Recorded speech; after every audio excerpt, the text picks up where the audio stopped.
Welcome to Our Future is Kind, a podcast exploring how we build the future we want to live in, one kind act at a time.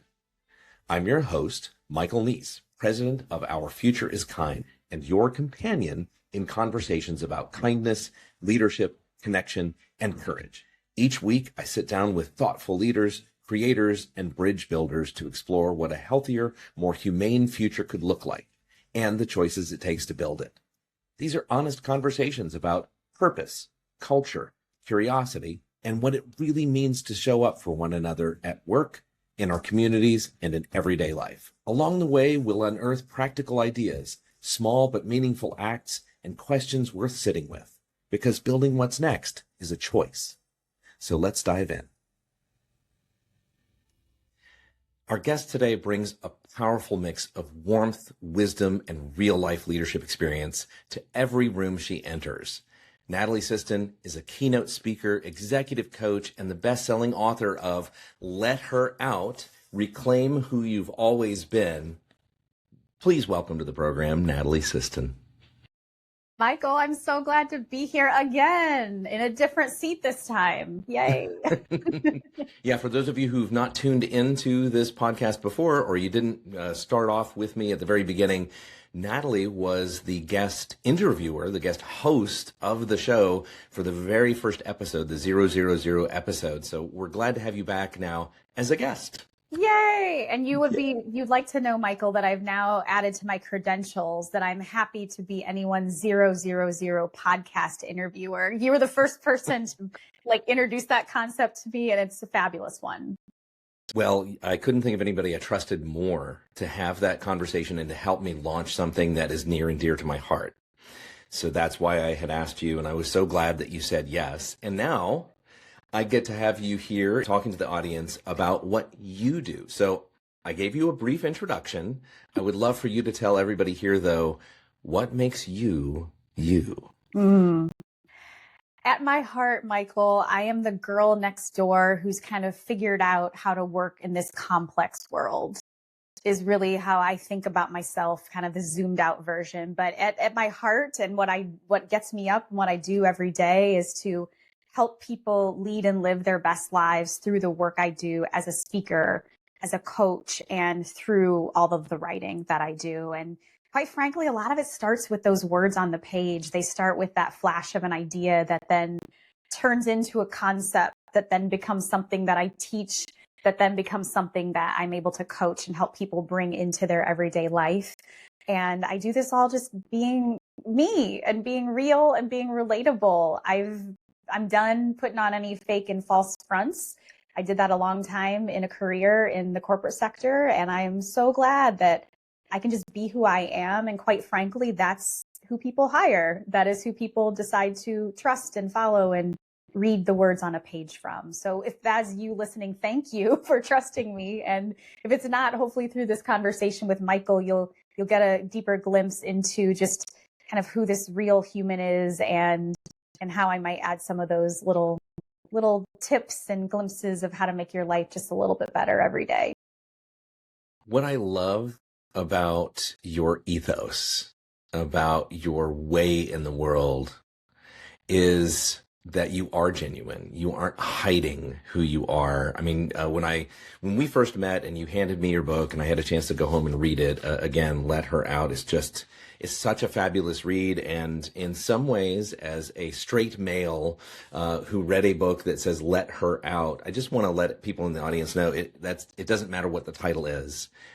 It's the opportunity to look inward and let your truest self come out. And that's one of the many things that there is to love about you, is that genuine warmth, that ability to be wrong and be right and be vulnerable in front of people.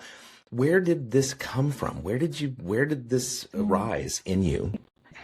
I think I've been that way since I was really, really little, but I didn't realize that until I was older. And so that's some of what I cover in the book so the book is what I describe as, it's where life story meets life coaching. And it was supposed to have been a TED Talk that got rejected. And I turned that rejection into, okay, well, I will just turn this into a book And I'm so glad I did, because I think more people are now reading the book than I can ever imagine. And Michael, the book celebrated its 5th birthday in November of 2025. Yay! So I had a party for the book. I did all the things. It was really fun. But when I was writing the book, what I did, and this was, so if you've kept journals or diaries, I implore you to go do this. It will be hard and it will hurt a little bit. So pour yourself your favorite liquid in a cup and go at it. But I have kept journals and diaries since I was 8 years old. And as part, and uncovering those books right before I turned 40 was what inspired this whole idea. Because I opened those pages and I said, wow, who she was back then could really help her right now. Because as an 8, 10, 13-year-old, I was ambitious. I was creative. I was quirky. We're just really like unafraid of most everything. And reading that again at 39, I was like, whoa, I really put a shell on myself. I've really started hiding. I'm not being who I am meant to be in this world. And so as a part of writing the book, I reread every single page of every diary. And I would spend an hour every morning going through, and I would highlight and I would tab and I would type some stuff out. But really, that is where I learned that I have these lessons, and I've had them since I was young. And part of the book, I think I said something to the effect of, this was going into college, I wonder if there's a career and a way just to help people live a better life, because I really enjoy doing that. I said that as an 18-year-old in my diary. Wow. And so now, as a 45-year-old, that is literally what I do every day. And so it just took a couple decades for that to come to reality. But I believe I've been doing it since I was 8, but I really have been doing this professionally for the last 10 years. And you're quite good at it. You're so effective. I see different postings on your social media of parties that you have where everybody's holding a copy of your book and they look relaxed and happy and like they've just been given, some secret to the universe, which when I read your book, I kind of felt that same way, because what you drew out of me when I read the book was this realization that anytime I have a hard decision to make in my life, I think of my 13 or 14-year-old self and I say, what would make that kid really proud and excited about this decision? Like if I go to the left or to the right, would the younger me really be happy with that? And so I see you with all of these parties with people holding up your books, and I know what they've just been given as a gift. And it's so exciting. I love it. Yeah, you're referencing what I call now Let Her Out Live. And I started bringing these around the country at a small scale in 2024 and did more in 2025 and have bigger plans for 2026. So, if you want to bring this to your living room or your organization, it's totally doable. And I think where I'm reflecting on the event I did in New Orleans. I went to New Orleans in October, and we had a whole day together. So sometimes these are a couple hours, more of a book club, but in this event, we did a full day event.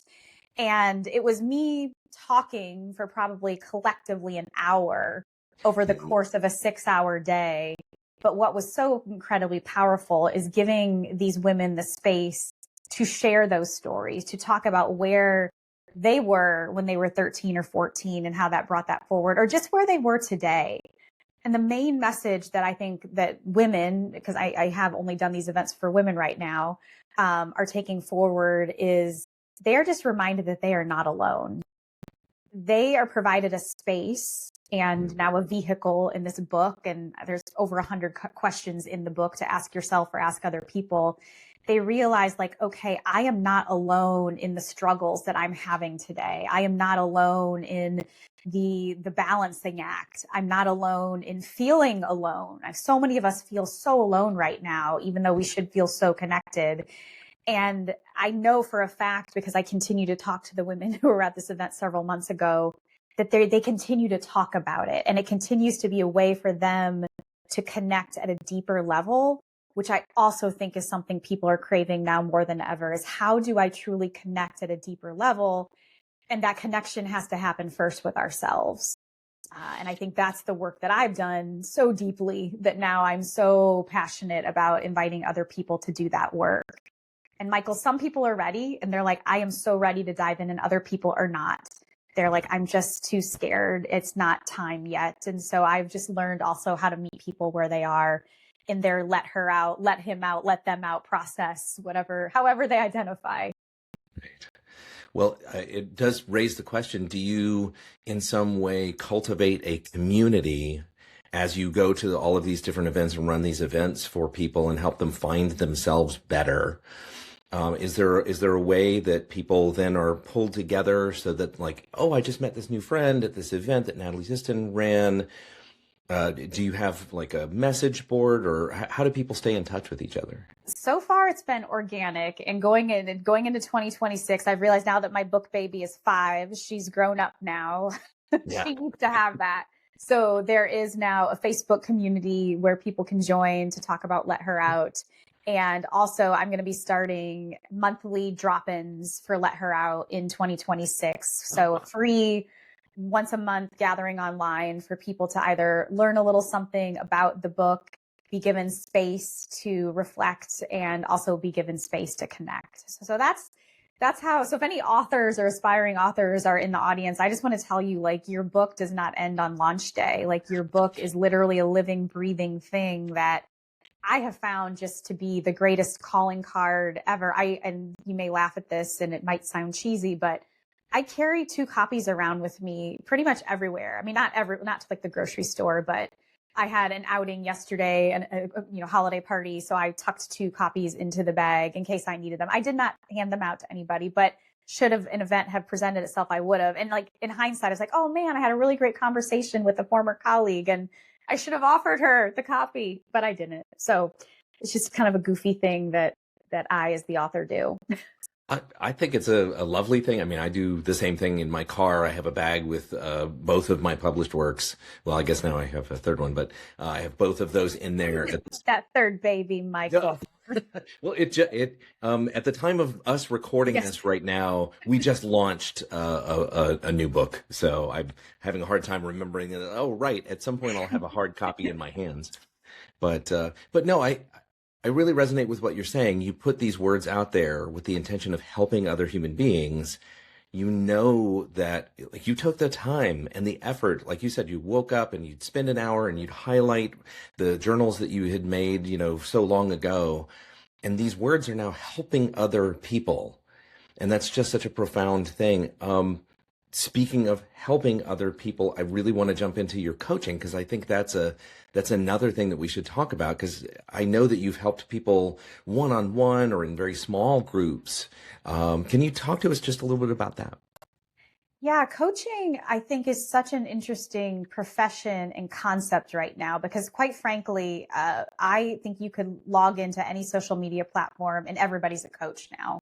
Sure. And so it's kind of a beautiful thing that everybody can be that. And it's also, to me, a little daunting because I am a person who wants to know, like, did you have a little bit of school for that? Do you have a little bit of experience with that? But my journey with coaching started by hiring a coach. I never anticipated becoming a coach, even though my 18-year-old self had that. She knew all along, but I hired a coach when I was 35.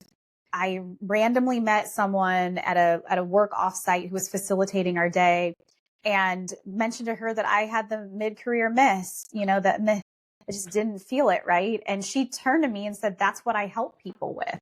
Do you want to talk? And so we talked. I ended up hiring her for a 6-month engagement.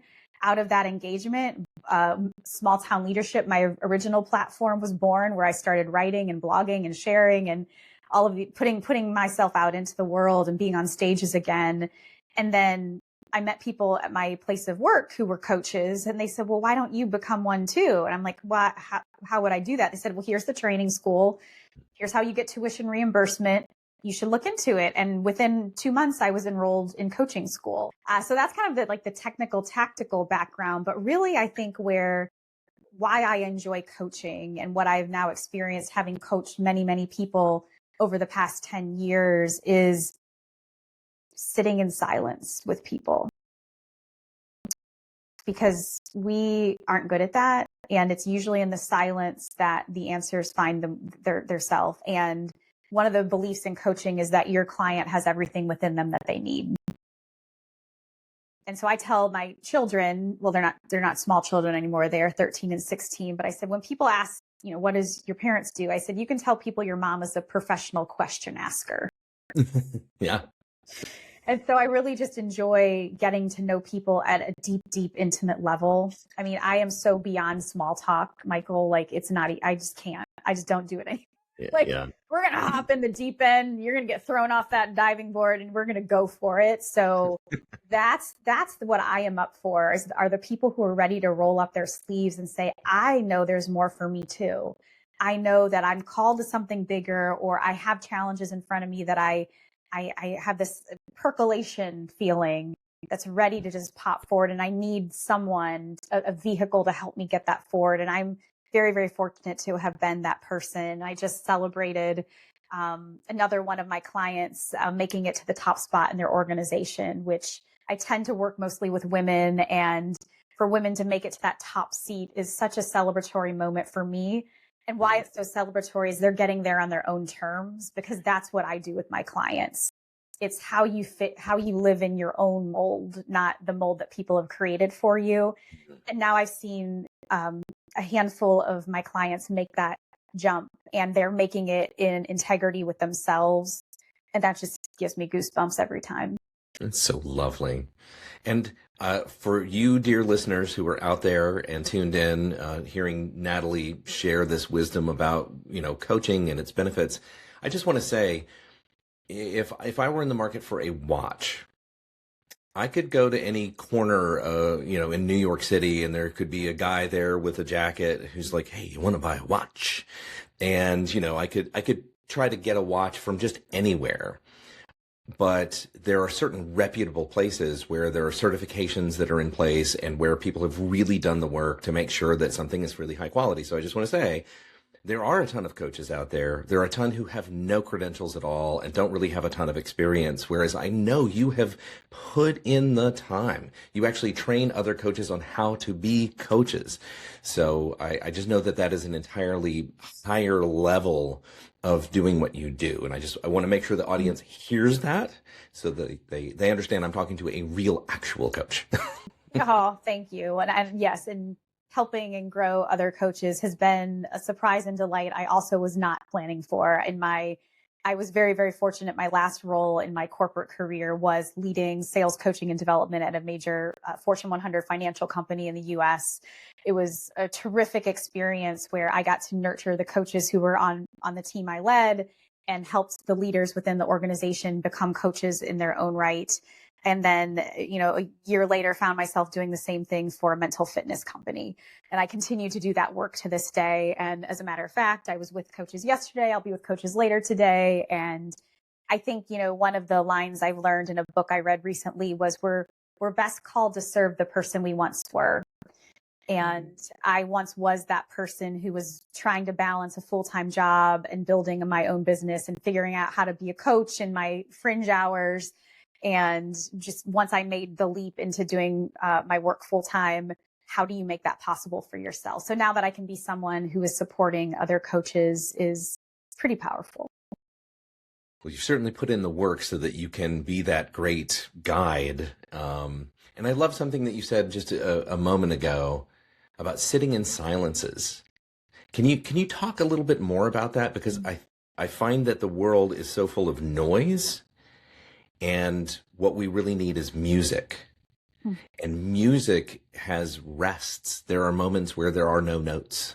So can you talk to me? What does it mean to you to sit in silence? Oh my gosh. I mean, none of us do it enough, quite frankly. So just to highlight this with a story, I recently gave a virtual keynote, and it was on the topic of mental fitness, in which I am a top expert. And I'm a geek when it comes to presentations. Michael, you've seen some of my virtual presentations. Like, I go hog wild. It's my favorite thing. But I wanted to really show people what is getting in our way right now as just humans, as a society. And I put up a screen and I just started covering it with what I called pings, dings, and all the things. And it was a picture of a text coming in, a picture of an email coming in, a picture of a pile of papers on the desk. And then soon I was fully covered on the screen. They could not see me. And I just had people sit there and look at that for a moment. because that's the reality in our workday, right? We're just one thing to the next, the next, the next. And then we get home and the same thing. And these darn phones that we carry around attached at our hip, literally, they become the silence filler.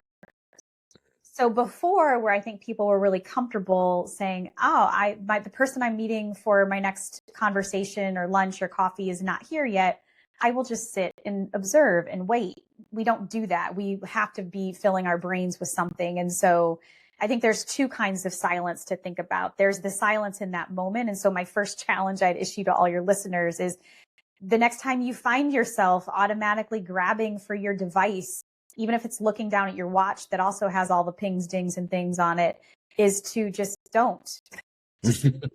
Put your hands on your lap, put your feet on the floor, just take deep breaths and just enjoy that moment that will probably only last 30 seconds, but it'll feel like 4 hours. So I think it's finding the silence in those gaps. And then to your point about the music and what I said about, where the kind of magic and coaching happens is when we purposefully put silence in our days. And so how are we carving out moments where we don't have something scheduled? We say, okay, this is the 15 minutes of time that I am going to sit in quiet meditation, reflection, visualization. I mean, there are so many tools that can help you with that. Or you could simply sit in silence.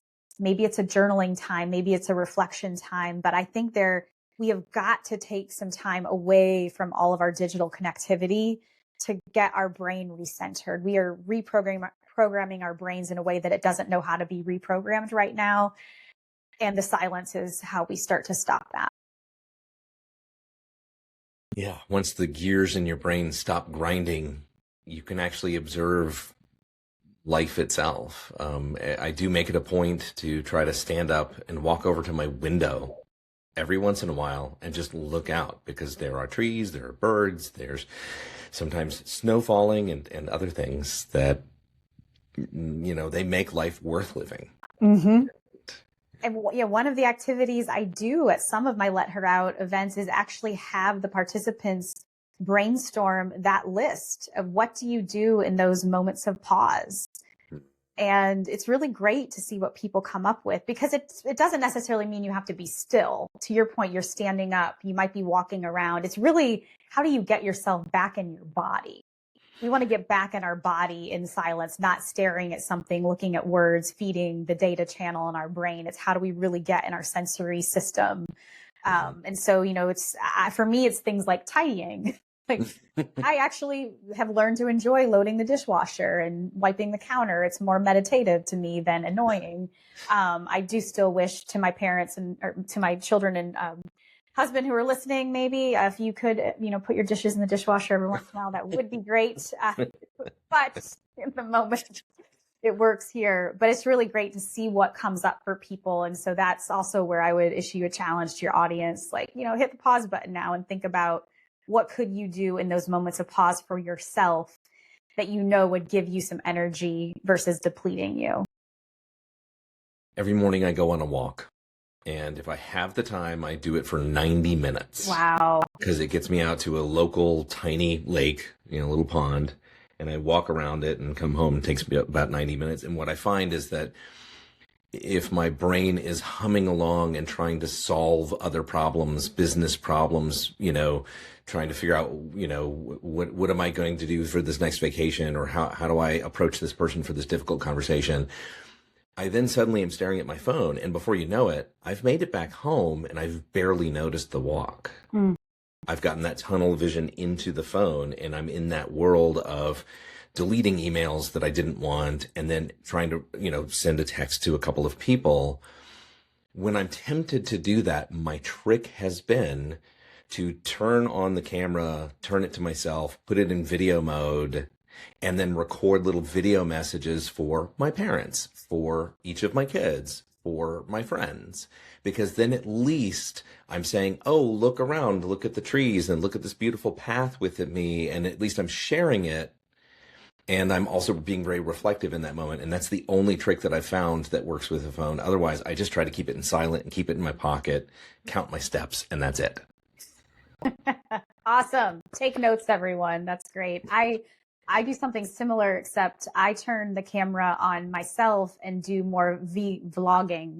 I Mm, will just reflect, and I actually post some of those out into the world. I don't go on the walk or the run with the intention of creating content, but quite frankly, like that's where my creative juices flow when I'm out running, walking. I too have a pond that it's my goal place, but it only takes me 30 minutes to get there. So okay. I'm really jealous of your 90 minutes. And I'm also thinking, yeah, I'm not going to do that yet. So we'll back to that. I'm getting back into endurance athletics next year. So maybe by then I will. But for now we get to the 30-minute lake. Yeah, I might turn on the video and just do a short reflection. And it might just be for me, right? It might just be for me to put in that video archive. And that is completely fine, people. We don't have to share everything Right. in the world. Well, and let me tell you all of you listeners and viewers, Natalie's videos are definitely worth tuning into because you always have some really cool nugget of truth or some really cool tip that you're sharing with people or just a neat reflection on your life that gets me stirred up and thinking about my own life, which brings me to the fact that you and I have been friends now for a year and a half. Something like that, Yes, right? July of 2024 is when we met. Yeah. Yeah. So a little more than a year and a half by the time this airs. So, I'm so grateful to have you as my friend. There have been moments in my life where it has been, I've been difficult, in difficult circumstances trying to navigate something hard. And I sit there and think through, like, who would get me in this moment? Who is a person who would give me some sort of grace or maybe gently challenge me with a good question or two? And your name pops up on that list an awful lot. And I just wanted to say thank you for that friendship and for that ability to show up for me in life that way. Well, I appreciate that. And the feeling is mutual. And I think the lesson that we have is like, you just truly never know who you're sitting next to in a room. So why not, once again, instead of looking at your phone, just turn to the person and introduce yourself and have a conversation. That is literally how we started. It wasn't that we were put in some, big mastermind where it was share your, goals and your secrets. It was like, no, we were humans sitting in a conference room together and we just started chatting. And likewise, I feel like there have been moments where you've checked in on me this year where it's trying times. It's hard to live in the world some days. And, it's funny. I don't believe in coincidences. And on some of those days, the text comes through from you saying, hey, I just want to let you know I'm thinking about you today. And if you need anything in this moment, know that I'm here for you. And there have been days where, we have picked up the phone and actually talked because that's what was needed. It was like, okay, I love that we sent the text and a quick conversation would actually be helpful. And I think that so many of us close ourselves off to the idea of new friends in adulthood. And for me, it's been one of the best things actually that came out of coaching school. I met a few of what I call now my, best friends in adulthood. And through, we met each other through the National Speakers Association conference. So there are people there. And we're also people working in the same kind of industry, which is not normal. Like what we do is not normal, Michael. It feels like it because that's who we're surrounded by. But yeah. I'm reminded when I talk to my clients, when I talk to people I'm speaking to at conferences, they are getting up and they're turning on a laptop and they're like logged in from 9 to 5 solving their business problems. And not to say that we're not doing the same things for our own businesses, but it's very different being really full-time speaker, author, coaches. It really is. And what I love about what you do and what I do is that there are so many similarities. So at Our Future is Kind, there's always this discussion of what should the future look like and then how do we get there? And so if you don't mind, I want to pull you down that path because I really want to hear your answers to these things. I'm so excited. So are you ready for this? I'm rolling up my sleeves. If you see me, I'm ready. All right. Let's do it. Okay. So Natalie Siston, we are going to hop into a time machine together. We're going 100 years into the future and our time has passed. Our children's time has passed. If and when they have children, their time is probably very, very short. So we've gone 100 years into the future, 2126. if I tell you, hey, Natalie, we did all the right things. We did it for 100 years. We did all the right things, the best things to make the future the brightest it could possibly be. We get out of the time machine. What are you looking for around us to confirm that I told you the truth? Mm.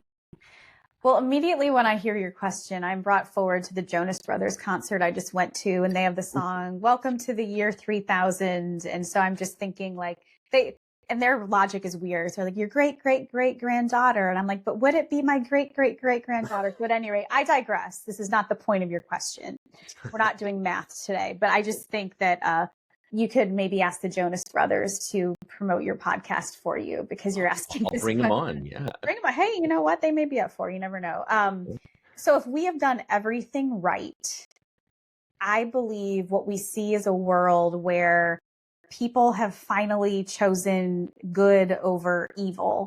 And I don't mean that in like this big, amorphous way, but I do often sit back and when I'm thinking about nefarious uses of technology and scams and just the way that I'm a sucker for that kind of podcast or something like that. It's kind of juicy to listen to, but I always finish going, my goodness, that person is very smart. If they had just put that forward for good, what could have been solved? And so I think if I'm looking forward 100 years and we have a higher ratio of we've solved for good and we've diminished the darker side, we've done our job. And I think also if we find a world in which people are physically connected every day meaningfully. I see this in my daughters, who I mentioned earlier, are 13 and 16. They both have phones. We do have some limits on them, but generally they are able to be on social media apps, Snapchat, TikTok, all the things. So we have a very open relationship with our kids. They do share most things with us. And what I appreciate that I see from my kids, they really still want to hang out in person with their friends. Mm-hmm. And so anytime they ask, hey, we want to have a study hangout. Hey, I want to sleep over. Hey, this or that. I'm so excited. And it's always a yes, because to me, that shows that the person is still outweighing the device.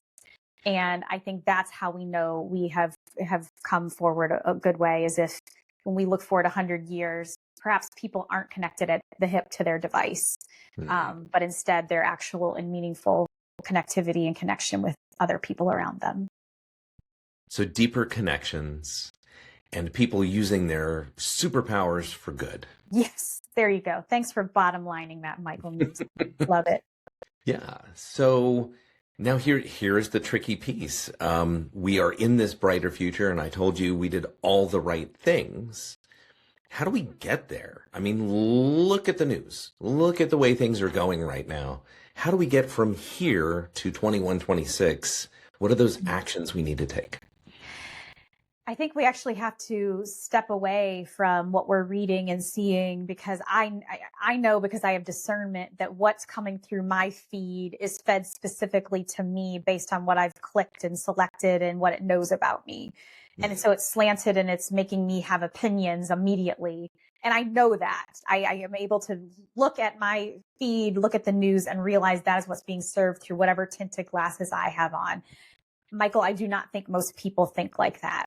They are taking everything at face value, whatever, if it's a 260 character tweet or whatever we call them these days, sure, or just the headline, they're taking that for face value.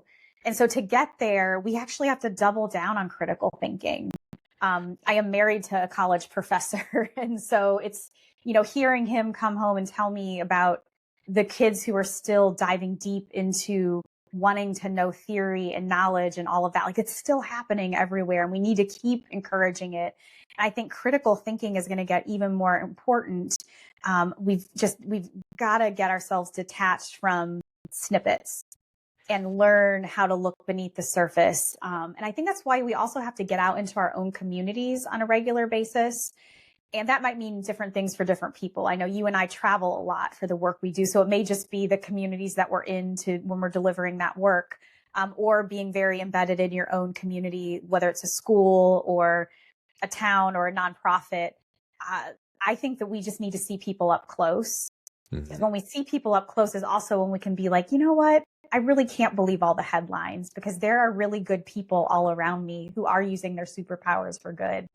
Yeah. But unfortunately, I'm being fed the one example from the place 4,000 miles away that, you know, is hitting the algorithm today. It's making somebody some money. Yeah. And we have to just really learn to understand what's being served up to us. And then we have to realize what our own truth is up close. What advice would you give to somebody on a day where it's hard to disengage? It's hard to be discerning. People feel overwhelmed. They feel like their back is against the wall. There is somebody that is so hateful and terrible that they're reading about in the news, and they can't stand it anymore. What is your advice to them on how to ground themselves and then return to kindness so that they can give that kindness back out? Yeah, simple. It's usually the simplest things that aren't easy to do, but I'm going to ask you to do the simple but not easy things. So the first step is to take 3 deep breaths. Legitimately 3 deep breaths, as deep as you can. Should take about 10 seconds. You have 10 seconds. And the second is to pick up your phone. I know I'm being ironic here by saying this, and use it like it's intended in making a call.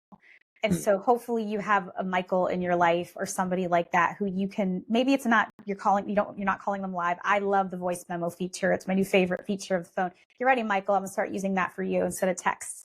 But it's really just reaching out to say to somebody, I'm having a hard day.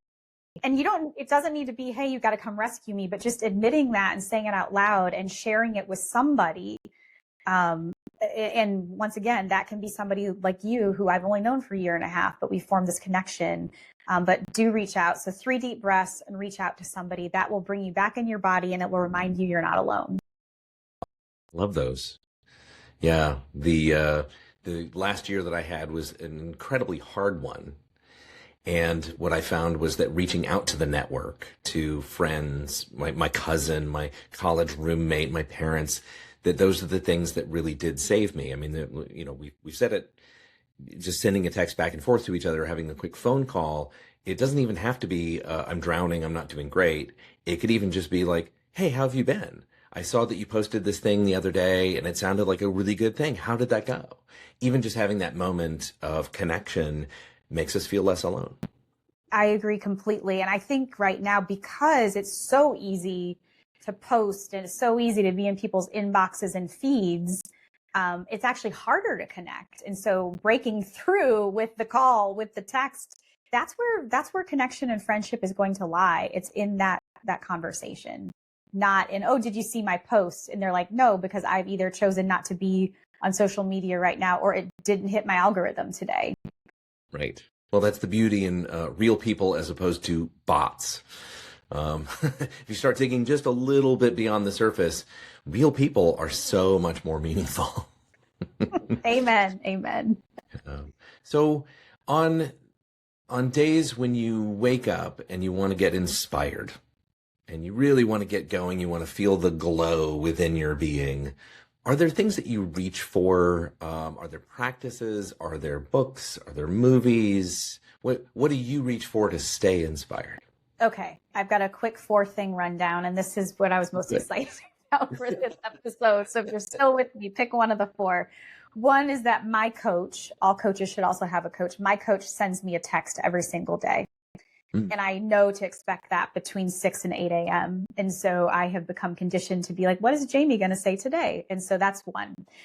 2 is I have the daily inspirational calendars in 2 different rooms in my house. I have one in my office and one in my closet. Every day I get excited about ripping off the next page and seeing what it says. And I have a whole wall in my office that I have these all taped. It's kind of like my beautiful mind wall of inspirational quotes. Oh, love it. And they're pretty, so it's nice. I like highly aesthetic things. Okay, so those are my 2, like, oh, that's nice. That's probably what you expected. The other 2 are my more off the wall ideas and thoughts. So I have 2 rescue dogs, and one is a Bernese Mountain Dog. She's our second Bernese Mountain Dog, and they're a special creature. They're beautiful. They're majestic. They're silly. And my social feed is full of Bernese Mountain Dog reels. And so for me, I am always happy. If I'm going to go down any rabbit hole, it's clicking on the Bernese Mountain Dog reel and just seeing what they're up to. So that gives me hope because, I mean, gosh, if you have a pet or can appreciate pets, like that makes you just feel good. Yeah. And the final one, Michael, I hope I am the first person on your podcast to bring this up. If you've made it this far, this is your opportunity to reach out to Michael or me and be like, I made it. And here it is. It's sourdough. Let me explain. So my neighbor gifted me a sourdough starter about a month and a half ago. And first of all, I had no idea how much effort it took into like actually turning the sourdough into a loaf of bread. But I have become pretty good at understanding how to make that rhythm. I bake 2 or 3 times a week now, and it's meditative, right? And I know I have to take a break to do it. But where this really comes into play is what I have learned is the sourdough community is really going to save the planet and change the world. and I say that a little bit tongue in cheek, but also like I've reached out, I've commented on a few sourdough people on Instagram, and they have written back the most thoughtful, insightful, caring comments that I have never seen. And I am like, wow, you really just want our world to be a place where we're wholesome. We're feeding our bodies and our minds with the right things. We're giving back to the earth. My faith in humanity has been restored as a sourdough mama. And you do have to name your sourdough starter. And I'm coming to your town soon, so I can bring you one. If you want one, you tell me. It sounds amazing. You have to name it. And so my sourdough starter, and this is really the last comment I'll make unless there's anything else you need me to. Her name is Dolene. Dolene. I love it. I already have a name for what mine will be. It's a Star Trek reference to a creature who shape-shifts, right? Becomes blobs and moves around, and his name is Odo. Stop it. Oh my Odo. God. That's right, from Deep Space Nine. So for all of you Star Trek listeners out there who love Deep Space Nine, that one was for you. So there we go. It's the first mention of sourdough on your podcast. And once again, we go back to where we started. It's just like, we're real and relatable people. And I had no idea what asking for the sourdough starter meant. And now it's turned into this whole other kind of it does truly take on a life of its own. Okay. Well, that's wonderful. And no, that is the first time I've ever heard that as a suggestion. But what inspires people, it's as variable as the number of people there are on the planet. Dance inspires some people, and dogs. And I mean, there's so many different things to reach for. So I'm glad you reached for sourdough. I'm a huge fan of baked goods. Likewise. This is why this works really well. Yeah. So Natalie Siston, tell me and tell our audience here, how can people get in touch with you? How can they support the work that you're doing? How can they benefit from the different offerings that you have? Wonderful. Well, I think they am very easy to find because I'm the only Natalie Siston with a T, Siston. I've connected with both Natalie Siston and Natalie Sisto because we get each other's stuff sometimes. But sure. Go to nataliesiston.com, and that's where you will learn more about the work I do in speaking and coaching. LetHerOut.com has a plethora of resources. You can get the book right there. You can download all of the extras and the goodies that come with the book. And then there will be a course launching in 2026 for Let Her Out. By the time you're listening to this, it should be out and live to further support you on that journey of letting her, him, them out into the world as they're meant to be. Lovely. Well, I hope that a lot of our audience reaches out to you to get those benefits and just to get to know you at all, just to say hi, because you are a delight. One of the things that I've noticed about being in the universe is that if you really take the time to get to know people, they are marvels. And they're treasures. And I can't think of anybody that I would say that more about than you.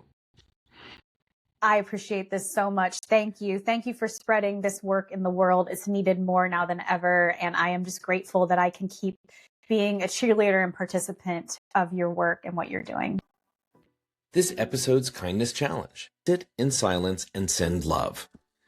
The next time you're tempted to fill every moment with pings, dings, and distractions, pause, take 3 deep breaths, then reach out to someone you care about with a voice message, a text, or a call, just to say you're thinking of them.